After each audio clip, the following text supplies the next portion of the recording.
Assalamualaikum warahmatullahi wabarakatuh. Pemirsa Varian TV Channel, sambil menikmati sahur, sambil melakukan aktivitas sahur dan sejenisnya, monggo kita bersama-sama mengisi dengan memaknai puasa kita.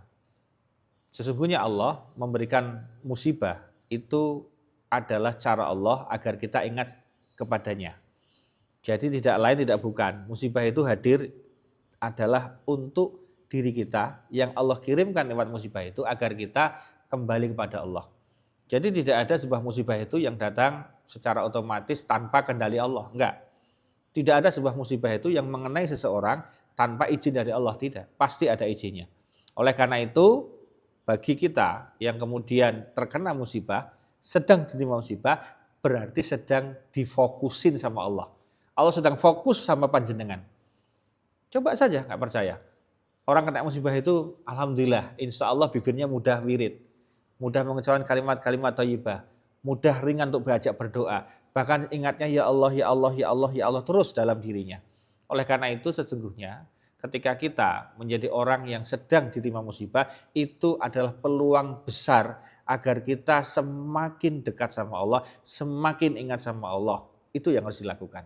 Nah, ketika musibah menyapa, anggap bukan musibahnya yang kita pikir, tapi siapa yang ngasih musibah?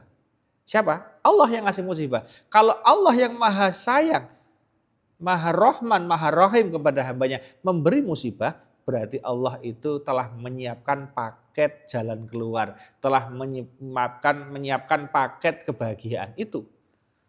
Nah, oleh karena itu jangan lihat musibahnya, lihat yang ngasih siapa? Oh, yang ngasih Allah.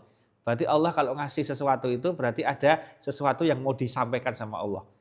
Mungkin bacaan sholat kita yang nggak pernah beres, mungkin sholat kita yang nggak pernah bisa istiqomah, bolong-bolong, mungkin selama ini kita yang jarang mungkin selama ini pegang Al-Quran aja nggak pernah.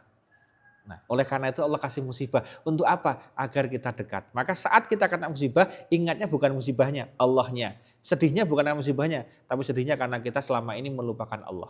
Nah, dengan demikian, di puasa ini kita jadikan ketika kita merasa belum terkena musibah, sesungguhnya itu sudah musibah ketika kita ibadahnya menurun. Itu musibah juga. Jangan dikira musibah itu orang-orang kemudian dikasih sakit itu musibah, kena persoalan hukum musibah. Iya itu musibah, tetapi bahwa kemudian kita beribadah itu dengan asal-asalan, tidak pernah serius, bahkan mungkin terkesan mengabaikan ibadah, itu musibah yang lebih besar daripada musibah-musibah yang lain. Makanya jangan tunggu musibah itu datang secara fisik, harus kena banjir, mohon maaf ya, harus kena sakit, harus kena apa, jangan. Tapi mari kita sekarang langsung menjemput dengan cara apa? Dekati Allah, dekati Allah, dekati Allah. Sehingga kalau musibah itu sampai ke kita kemudian lebih siap, lebih ready dan lebih ikhlas untuk menjalaninya. Jika itu belum sampai kepada kita, semoga dengan kita mendekat sama Allah, berdoa, berwirid, bermunajat, itu musibah nanti kemudian bisa diganti. Tidak jadi disampaikan, tetapi mungkin dikasih hal yang lain. Itu siapa jadi ya.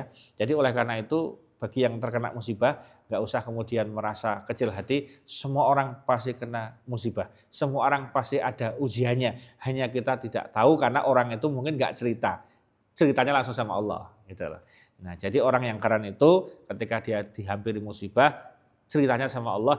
Ceritanya sama Allah, bahkan beberapa ulama mengatakan kalau engkau sabar itu cirinya adalah engkau bisa tetap senyum meskipun dalam hatimu remuk redam karena sedang menahan musibah yang sedang menimpa dirimu dan engkau tidak ingin mengeluh kepada makhluk, mengeluhnya hanya kepada Allah Subhanahu wa taala. Nah, itu yang keren.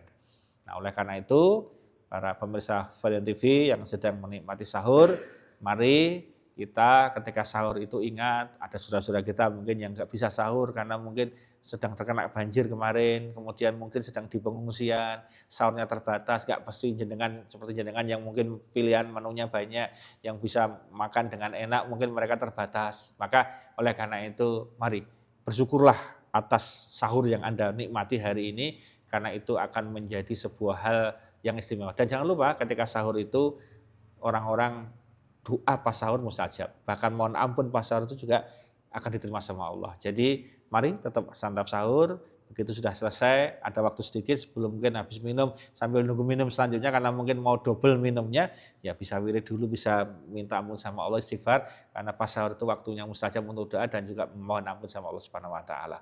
Demikian, jadi kalau kena musibah nggak usah kemudian kita bersedih, karena musibah itu sebuah hal yang pasti akan terjadi pada siapapun. Karena musibah itu ujian. Jadi musibah itu namanya, ujian itu adalah materinya, namanya musibah, paketnya musibah. Musibah itu adalah sesuatu yang nggak enak. Misalnya bagi orang ketika bekerja, dia dapat teguran, kemudian dia karena kerjaannya mungkin sebetulnya beres, tapi kemudian ada orang yang menggosok-gosok oleh orang-orang tertentu, nggak senang sama Anda digosok, kemudian Anda dipindah ke tempat yang menyedihkan, yang nggak enak, yang agak jauh dari tempat Anda tinggal saat ini, itu kan sebuah musibah sebetulnya. Tetapi kalau kita ikhlas, sabar, nanti Allah ganti yang baik luar biasa. Jadi musibah itu nggak harus kemudian besar gitu. Hal-hal yang kecil pun musibah akan menimpa seseorang. Ya, sakit, kemudian ada sesuatu kekurangan atau apapun itu juga musibah. Jadi ketika pas kena musibah, sekali lagi kita ingat sama Allah, karena Allah yang memberi musibah, berarti Allah yang akan mengangkat musibah itu. Sehingga ketika saat musibah datang, hanya tugas kita satu, sabar, mohon sama Allah, dan tunggu. Akan ada waktunya Allah mengangkat musibah itu dan mengganti dengan kebahagiaan. Insya Allah. Demikian, teman-teman. Selamat sahur. Semoga barokah puasanya diterima sama Allah. Assalamualaikum warahmatullahi wabarakatuh.